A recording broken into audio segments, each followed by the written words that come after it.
Hello, this is Deborah Dachinger, the Dare to Dream radio show. I hope you're having a great day. That's my friend David Lanz playing. He's so talented. So, hey, here we are once again. Time for our inspiration. Let's just say inspiration, because we all want to feel that kind of, I get it too. I go to sources in my life as well, because when you start getting stagnant, you always want something to bump you up. Listen, there's many ways to get in touch with me, and I'll tell you at the end how to do so, but let's get into it, because I'm excited about what I'm going to talk to you about, especially because it's real. That's what it is. It's just real. It's real for me, and it's going to be real for you too. We all live in this world together. I'm not going to tell you anything that I don't need to do or haven't done. So tonight we're going to be talking about steps, lessons, and some of the world's greatest minds. The first thing is realize your dreams. Lawrence J. Peters said, if you don't know where you're going, you'll end up someplace else. So very important to figure out where is it that you want to go, to have an idea, to do whatever the internal work is, the writing work, the passion work, to understand what you love to do. You love to do it so much you do it for free, but hey, wouldn't it be great to be paid for it? Or you're already paid for what you love, but there are goals that you haven't achieved yet and things you haven't experienced that you really want to get out there and do. What are those? So have your vision, visualize your wildest dreams come true, and then this is huge for me. Let go, let go, let go, let go. Once you have envisioned it, you've already empowered it. Now just let it go and live your life. Be happy right now, right here. Very important. The next thing is overcome fear. Ralph Waldo Emerson said, it was a high counsel that I once heard given to a young person. Always do what you are afraid to do. The best way to learn anything is to dive into it. Fear is the only thing that keeps us from experiencing a life of love and fulfillment. So I'm going to really challenge you. Whatever it is you're afraid of, that you say you absolutely can't do. I could never go ice skating by myself in a rink. I would be mortified. I couldn't go to the movies alone. I can't go traveling alone. I would never want to jump out of an airplane. Now these are things that if this is you and this is your goal and that's that thing getting in the way, it's the fear of doing, having, being that thing. I'm going to tell you the best way to do it is to do it. There's no way around it. There really isn't. In fact, the faster you do it, the better, because the slower, the more you psych yourself out. Don't go to that place. You want to push yourself through because you deserve it. You deserve to have a full life. So I have something on my plate right now that I'll share about once I've done it, and it is mortifying to me. But I also get why it was put in my path to do, because I'm really uncomfortable in this arena. But I'm doing it. I'm doing it merely because I dislike fear so much. Healthy fear is one thing. When you're afraid of a dark alley or your intuition says these people aren't good, that's something else, trust me. But I mean a fear that is based on nothing. A fear that I've blown so out of proportion in my head that it's never going to be like that when I experience it. It's so much worse here. So that's why I dislike fear, because it limits, it stops, it paralyzes, it prevents. I don't want that in my life. So I'm going to go do this thing merely because if I think I'm going to die when I do it because I'm so about experiencing it, okay, I get to experience it. I promise I'll share about it later. When it's done, I have to complete it. Otherwise, why bother? The next thing is intention and desire. So, intention and desire. Gautama Buddha said, so fun working music and the show at the same time, but he said all that we are is the result of what we have thought. The mind is everything. What we think, we become. So our thoughts determine our reality. Begin thinking about what you do want, and if you start thinking negatively, just let it go. So no more focusing. This is also in line with self-acceptance. If there's any place where you go, I feel so bad, or you think negative thoughts about your body, you think negative thoughts about how smart you are, you think negative thoughts about how athletic you are, you think negative thoughts about how you are in comparison to anybody else, or where you're at in your life, financially, career-wise, love-wise, spiritually, whatever. let it go. Be as kind to yourself and as compassionate as you would be to anybody else. Give yourself that gift. It's touching when I say that. Let yourself off the hook. Who cares? What a waste of energy. You're great, just the way you are.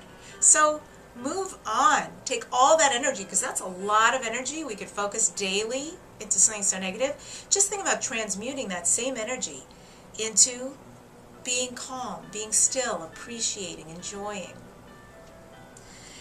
Okay. And that's the other piece of it.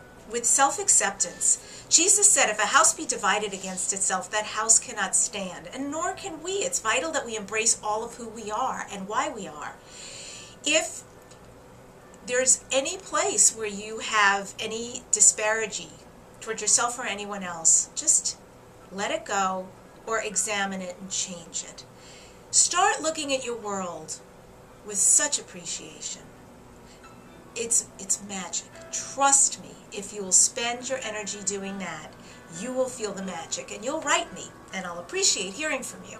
The next step is happiness. Benjamin Franklin said, happiness depends more on the inward disposition of mind than an outward circumstance. Happiness is inner peace, it's acceptance of life, it's perspective that allows us to see the beauty in all things, all times, including our own perfection, imperfection, just as we are now.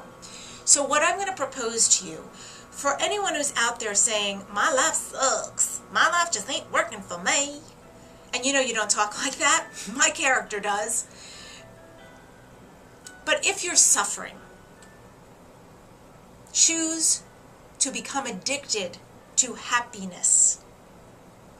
Choose not to be addicted to suffering. It's easy to do. One can start going down a path, and once you suffer and see things negatively and bleakly, it will build on itself, big time.